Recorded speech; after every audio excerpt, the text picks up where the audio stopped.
Afghanistan wants your money, and a lot of it.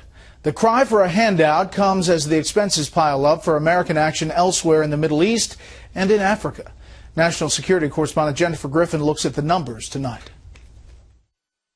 As the Pentagon tries to figure out how it's going to pay for the new armed conflict in Iraq and combat the Ebola virus in West Africa, the Afghan government claims it is broke, asking the U.S. for an immediate $537 million bailout.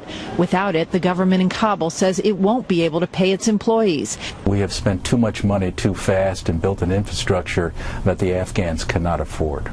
John Sopko is the U.S. Inspector General charged with investigating fraud and waste of taxpayer money in Afghanistan.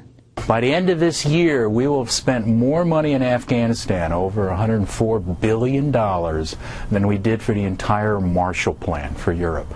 Just this year alone, our reconstruction budget there will be greater than the next 4 countries combined, and that's Israel, Egypt, Iraq, and Pakistan.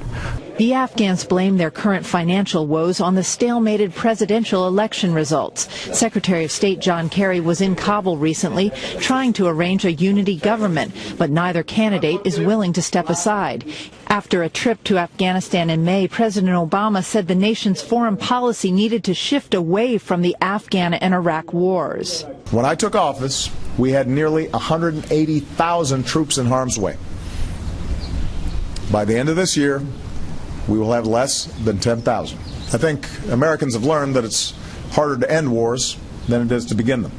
The warning from the U.S. Inspector General comes as the Taliban is increasing pressure around Kabul, killing 2 Americans, Major Michael Donahue and Stephen Bias, outside the U.S. Embassy in a suicide bombing Tuesday.